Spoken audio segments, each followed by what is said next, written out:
Meus equilibrados, o grupo terrorista Hamas fez um ataque contra Israel de forma covarde e diabólica. É inaceitável ver pessoas sendo torturadas, sequestradas, crianças sendo... Meu Deus, não dá nem para falar. E até o momento, aproximadamente 1.000 pessoas do lado de Israel já foram vitimadas de forma letal. A reivindicação do grupo terrorista é retomar a terra de Israel e colocá-la com o nome, inclusive, de Palestina, lutando para que todo aquele território volte a ser o que já foi de um tempo da Palestina e que antes era de Israel. E de quem é aquela terra? Tudo isso nós vamos entender no vídeo de hoje. Você vai entender por que Jerusalém é tão importante, inclusive para os muçulmanos, não é só para o judeu não. Mas afinal de contas, da onde surgiu, quando surgiu esse confronto Palestina e Israel? Vem comigo e bora trocar uma ideia sobre esse assunto.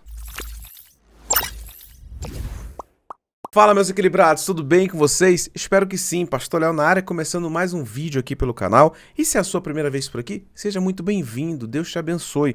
Eu te convido a se inscrever no canal e assinar a notificaçãozinha com o sininho, para você não perder nada que a gente lançar aqui. Vídeos novos toda segunda, quarta e sexta. Apesar de que a última segunda eu não lancei vídeo, porque esse aqui que eu tô produzindo agora demorou muito para fazer. Eu precisei fazer uma pesquisa muito profunda para não ser raso na conversa e nem injusto no que eu vou dizer aqui. Bem, eu me chamo Leonardo, sou pastor, teólogo e gosto demais, apaixonado pela comunicação e a comunicação do reino de Deus. Bem, eu acho interessante a gente pensar agora na data de 1800 antes de Cristo. É o primeiro momento onde Israel vai ser narrado, vai ser contado na história sagrada, porém sendo chamada de cidade de Salém. E tinha por rei um monarca chamado Melquisedeque. Bem, a Bíblia vai dizer que Melquisedeque era um sacerdote do Senhor, temente a Deus, apaixonado por El Shaddai. E Abraão vai olhar para ele e vai reconhecer esse sacerdócio. Tanto é que Abraão vai pegar as suas riquezas e dará a Melquisedeque o dízimo, ou seja, 10% do que ele possuía, ele entregou de oferta a esse sacerdote, rei de Salém. Na teologia, nós estudamos a figura de Melquisedeque como uma cristofania. O que é uma cristofania? É uma vinda da figura de Jesus antes dele encarnado como filho de Maria. É uma aparição de Jesus no Antigo Testamento. Nós temos teofanias, cristofanias, e o caso de Melquisedeque é justamente isso, é a cristofania. Nós temos outros exemplos de cristofania no Antigo Testamento, e isso pode ser inclusive um vídeo muito interessante que eu vou trazer para vocês aqui. Eu até gostei, realmente, vou fazer um vídeo sobre isso. Pensando em Abraão, nós temos aqui o início de muita coisa, gente. Por quê? Abraão vai receber de Deus uma promessa de ser pai de uma numerosa nação, porém ele não tinha filho nenhum. Como é que ele ia perpetuar a sua família? Bem, Deus daria a ele um filho com sua esposa Sara, mas eles entram em acordo e entendem que Sara não poderia gerar filhos. E ele acaba se deitando com Agar, que era a empregada deles, a serva deles. E nesse relacionamento nasce um filho chamado Ismael.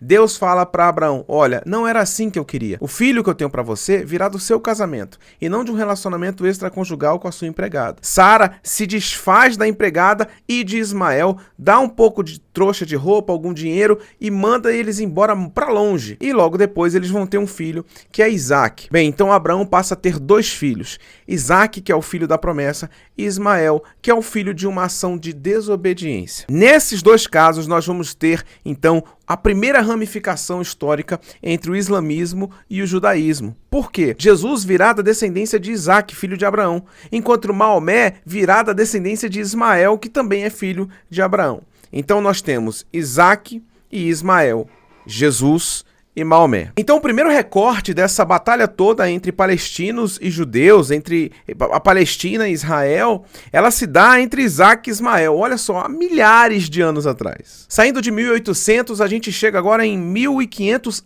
antes de Cristo, onde nós teremos a cidade de Salém tomada pelos Jebuseus, e ela vai passar a ser chamada de Jebus. Os Jebus eram da descendência de Cã, filho de Noé. E esse domínio foi até o ano de 1100 a.C., até um novo domínio dessa região. E o novo rei que domina essa região é uma das figuras mais conhecidas da Bíblia Sagrada.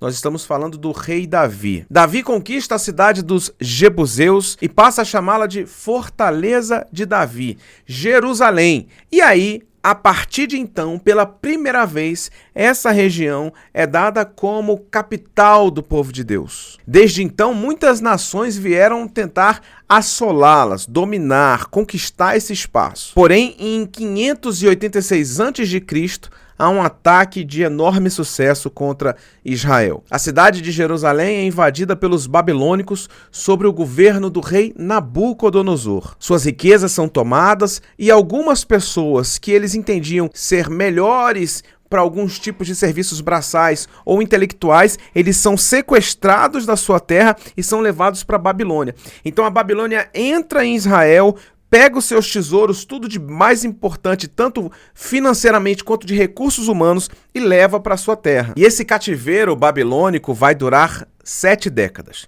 Durante 70 anos, Israel está assolada, meio que uma terra largada, e muitos dos seus personagens estão na Babilônia. É o caso de Daniel. É nesse período que surge a figura de Daniel. Após essas 7 décadas, um rei da Meso-Persa chamado Ciro vai reinar sobre todo o Oriente Médio daquela região, inclusive sobre a Babilônia, e vai dizer assim: agora é o seguinte, cada nação adore o Deus que quiser. A Babilônia tinha os seus deuses, Israel tinha o seu Deus, e o rei Ciro vai dizer, cada um adora o seu Deus no seu quadrado, cada um no seu quadrado. Israel volta então para sua terra e começa o processo de reconstrução da sua cidade, de reconstrução dos seus muros. E Neemias, que vai ser um dos principais líderes desse processo de reconstrução, leva a cidade de Israel novamente à sua identidade inicial, à sua originalidade, para refazer a sua agricultura, a sua cultura e a sua vida religiosa, sacerdotal, a nação de forma independente. Ainda sobre o regime do rei Ciro,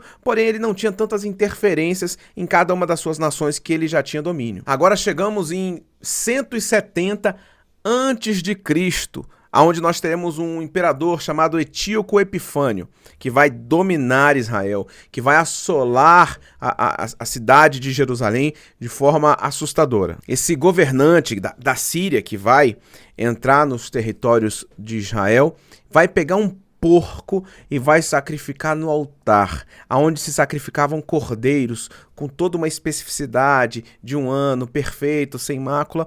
Ali, ele de forma escarnecedora, desrespeitosa, maligna, coloca um porco. E não é qualquer animal. O judeu não come porco sob circunstância nenhuma.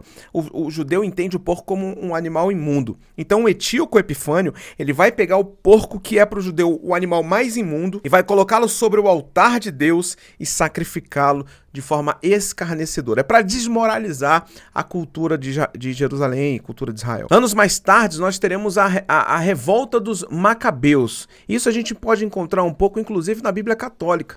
Não tem na Bíblia Protestante o livro de Macabeus, mas tem na Bíblia Católica, 1ª e 2ª Macabeus. Eu não recomendo que você leia, eu já li, né, todos os livros que nós chamamos de apócrifos, que são os livros que a Igreja Católica adicionou na Bíblia após ela já estar sendo concluída, né, nos seus concílios por papas, séculos depois do nascimento da Igreja, mas historicamente o livro de Macabeus acaba sendo um texto interessante para consulta. Além dos Macabeus, nós teremos também os Amoneus, e esse grupo de defesa da cultura judaica, de defesa do Estado de Israel, eles vão ter durante um tempo, breve tempo, liberdade em Israel. Então Israel vai viver um período muito pequeno de paz ali, até que surge então o Império Romano. Em toda a história a gente sabe o poder do Império Romano, e na figura de Pompeu, um governante, vai invadir Israel, vai tomar para si, e a partir de então Israel passa a ficar sob o jugo do Império Romano. E isso vai acontecer lá por volta do ano 60 antes de Cristo. E é o próprio Pompeu que vai colocar Herodes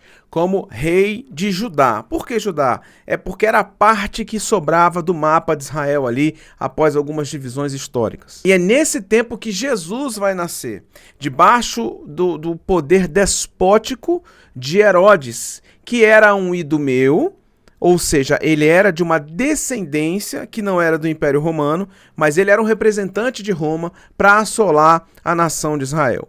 E quem que foi Herodes? Para você ter uma ideia interessante, ele era idumeu, e os idumeus eram os nascidos na Idumeia, ou seja, uma descendência da tribo de Edom. E quem era a tribo de Edom?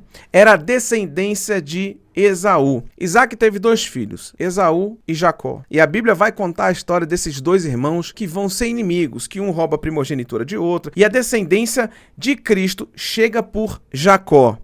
E aí Esaú toma outro rumo na sua vida e cria a tribo de Edom. Esaú e Jacó eram muito inimigos. Porém, da genealogia de Jacó vem Jesus. E da genealogia de Esaú vem Herodes. No período que Jesus nasce, quem está governando Israel é Herodes. E quando os reis magos chegam para o rei Herodes dizendo assim, olha, nasceu o Messias, o Filho de Deus chegou. Como Herodes não sabia quem era o bebê, ele manda matar todas as crianças de 2 anos para baixo. Um tempo de grande treva para a história de Israel. José e Maria pegam o menino Jesus e fogem para o Egito, para ele não ser penalizado com essa coisa tão terrível. Então nós temos Abraão, que teve 2 filhos, Isaac e Ismael. Ismael vai ser o povo da Palestina. Isaac vai ser o povo judeu, que vem também o cristianismo. E o próprio Isaac depois vai ter 2 filhos. Jacó, que continua a descendência judaica, e Esaú, que vai criar os edomitas. E aqui é uma briga de irmão novamente. A gente viu a briga de Isaac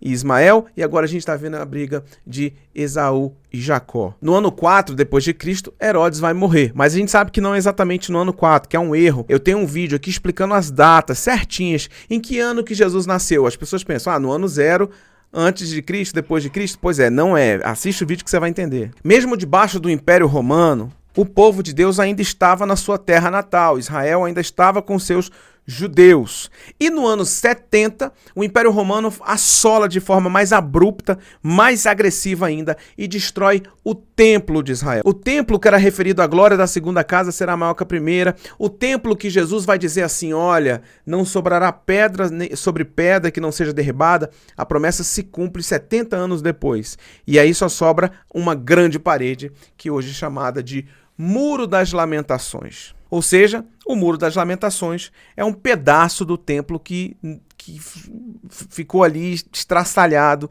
mas é uma grande memória de dor e também um símbolo muito sagrado para os judeus. Inclusive para alguns cristãos que quando vão lá ficam colocando pedido de oração entre as brechas do tijolo, que aí já é demais para quem está na nova aliança, né? Mas ainda no ano 70 era Israel. Jerusalém vai deixar de ser chamada de Jerusalém só no ano 135 depois de Cristo, quando o imperador Adriano substitui o nome para Palestina. E aí esse nome Palestina, ele vai perdurar durante muito tempo. No século VII, os muçulmanos transformam a Palestina, Jerusalém, como o 3º lugar mais sagrado para a cultura islâmica. E por que no século VII? Porque o islamismo ele começa no século VI. Maomé vai nascer 600 anos depois de Jesus. E por que Jerusalém vai se passar a ser essa 3ª cidade tão sagrada para o povo muçulmano? E Maomé, o grande e último profeta, segundo a fé islâmica, ele nasceu na cidade de Medina, então é o lugar mais sagrado. Porém, ele é criado em Meca, então a cidade de Meca passa a ser o 2º lugar mais sagrado para eles. E aonde que Jerusalém vai entrar nessa história? Segundo a tradição muçulmana, Maomé é levado pelo anjo Gabriel até Jerusalém, e ele chega no Monte Moriá, aonde em visão ele vê Moisés, Abraão e Jesus. E esse trio junto com Maomé forma um quarteto ali, e há a palavra dizendo, olha, aqui é um lugar especial, e aí há um desdobramento dessa visão de Maomé. E ali Maomé é assunto aos céus, ele é arrebatado. Muito parecido com a história de Jesus. Jesus subiu aos céus e Maomé ali naquela região do Monte Moriá, onde ficava o templo, acontece a mesma coisa com Maomé. Então perceba como esse espaço é de grande importância para todo mundo, porque o Monte Moriá para o judeu é espetacular. O templo do judeu está ali, que é o ponto mais sagrado, a casa de Deus. E é o mesmo lugar que Maomé teve a sua ascensão aos céus. Então tanto judeus quanto palestinos, eles querem aquela terra porque para eles há um simbolismo muito poderoso ali. E é por isso que no ano de 692 se constrói aquela cúpula dourada com uma pontinha no meio. É aquela referência apontando para cima, fazendo alusão ao islamismo, dizendo que Maomé subiu ali, foi ali que ele foi ascendido aos céus. Então tem muitos cristãos que quando vão lá falam, nossa, que símbolo bonito do judaísmo, que obra judaica maravilhosa.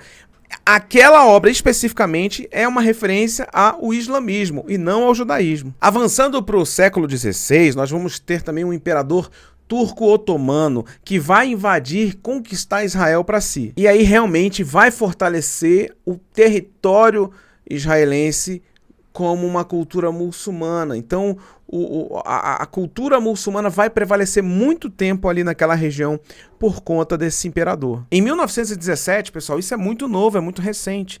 Não tem nem 100 anos que eu tô falando. Essa informação aqui, ó, tem menos de 100 anos. O Império Turco-Otomano não conseguiu gerir todas as suas nações que haviam conquistado. Por quê? Porque era o período do encerramento ali da Primeira Guerra Mundial e nesse tempo havia um movimento chamado sionismo, que era uma articulação política entre judeus que defendiam um Estado independente de Israel. A comunidade judaica europeia defendia, sim, o restabelecimento da nação de Israel. Ao longo das décadas de 10, 20 e 30, a comunidade judaica na Palestina não parava de crescer. E os sionistas, já com uma articulação muito boa com o Reino Unido, ele já havia recebido uma promessa. A rainha da Inglaterra já havia meio que chancelado a ideia de um Estado independente para Israel. Mas esse crescimento dos judeus dentro do espaço que ainda estava com aquele termo de Palestina, não era visto com bons olhos e tinha muitas guerras civis ali, muitos conflitos internos entre judeus e palestinos. Eles não queriam isso. Aqui não é Israel, aqui vocês não têm espaço, aqui é a nossa terra. Então judeus e muçulmanos se misturando ali num ambiente ainda inóspito e sem uma identidade clara. Por mais que a Palestina ainda fosse maior e mais numérica, a chancela do Reino Unido no background ali para os judeus era muito importante. Então realmente foi-se uma luta grande, mas os judeus estavam crescendo nesse tempo, até chegarmos agora no período da Segunda Guerra Mundial. E agora a gente tem a cena de uma das histórias mais trágicas, de um dos recortes mais trágicos da história da humanidade, que foi o Holocausto. O genocídio dos judeus realizado pelos nazistas ao longo da Segunda Guerra Mundial, resultando na morte de mais de 6 milhões de judeus espalhados pelo mundo.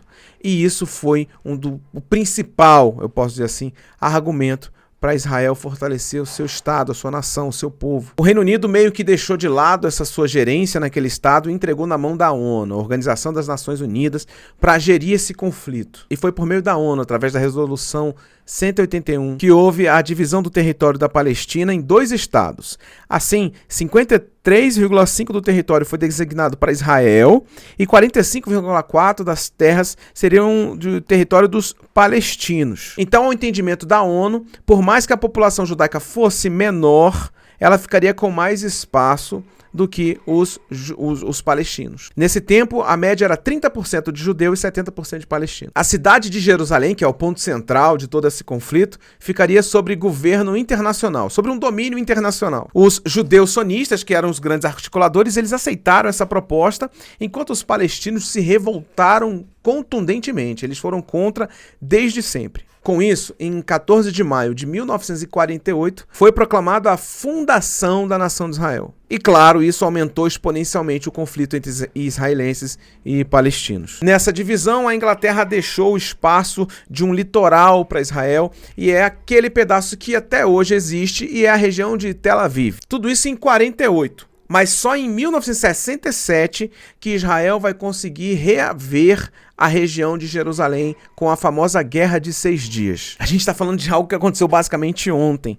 E o tempo mostrou que Israel não parou de expandir e os israelenses ocuparam cada vez mais espaços. Hoje a Palestina é muito menor, os palestinos são minorias e o espaço no mapa é bem pequeno, dando destaque à faixa de Gaza, que é o espaço onde há uma grande concentração de palestinos, cerca de 2 milhões de pessoas. Bem, a faixa de Gaza é um território localizado em um estreito pedaço da terra.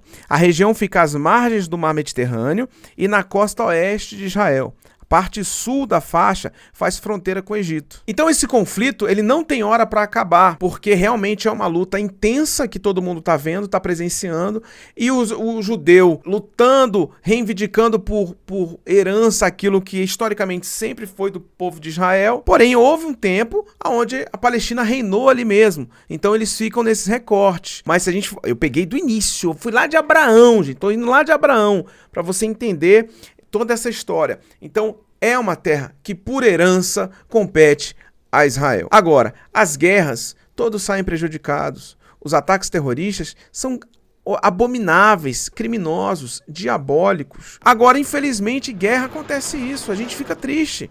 Ah, mas você viu que fulano usou criança, é terrível, é terrível, é terrível. Porém, a gente não pode colocar os dois na mesma situação. Enquanto a gente vê guerras entre homens adultos, a gente vê terroristas usando crianças, idosos, civis, que não tem nada a ver. É um ataque covarde, é um ataque diabólico. Eles têm prazer em torturar pessoas. Então, se você quiser falar assim, vamos falar da Palestina, do território da Palestina, é uma discussão histórica, é uma discussão de adultos. A questão da importância religiosa da capital Jerusalém, como capital religiosa, para ambas as confissões de fé, excelente. Agora, achar que o Hamas fez e faz e sempre fez, infelizmente sempre fará, é liberdade de expressão, é em busca de uma liberdade, não, é crime, são atos de terrorismo e não tem condição nenhuma de você passar pano para terrorista, isso é criminoso. O Salmo 122:6 vai dizer, orai pela paz em Jerusalém. Pessoal, desde sempre Israel precisa de oração por paz. Agora algumas pessoas falam assim, essa guerra é um sinal da vinda de Jesus? Tudo o que aconteceu após a ascensão de Jesus é um sinal para a volta de Jesus. Eu não posso colocar essa guerra especificamente como agora Jesus volta. Não, mas é uma guerra que evidencia a volta de Jesus. Assim como a guerra na Ucrânia. Guerras em Israel, elas não possuem um poder espiritual maior do que outros estados.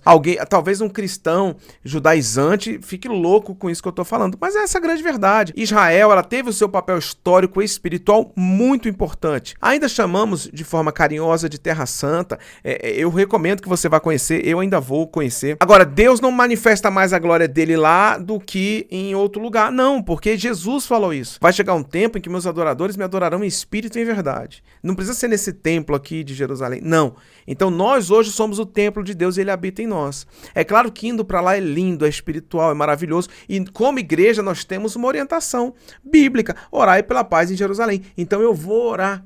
Eu devo orar, mas eu vou orar também pela paz na Ucrânia, pela paz na Rússia, pela paz nos palestinos. Eu não posso achar que todo palestino é um terrorista louco, não. Tem terrorista lá, tem pessoas ali que são instrumentos do diabo, covardes. Isso é inevitável.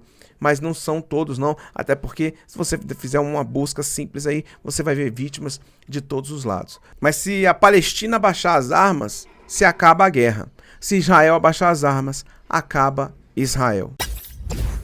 Pessoal, vocês viram, aqui virou uma aula, né? O meu canal ele tem uma pegada mais leve, eu sempre tento fazer uma coisa mais tranquila, porque eu entendo a comunicação desse jeito, mas esse vídeo aqui não teve jeito. Eu tive que explicar ipsis literis, uma pesquisa profunda, detalhada, eu acho que merece sim o seu like, tá joia? Compartilha com seus amigos, porque todo mundo pergunta, cara, eu não entendo de onde surgiu esse conflito Israel aí e tal. Aqui, ó, tá explicado. Então, é conteúdo de qualidade, de valor bíblico, sem heresia, e eu tenho certeza que vai edificar a sua vida demais. Então compartilha também para seus amigos, tá joia? E é isso, eu vou ficando por aqui, mas tem muitos outros vídeos para você assistir no canal. Beijo no seu coração, forte abraço, tchau, tchau.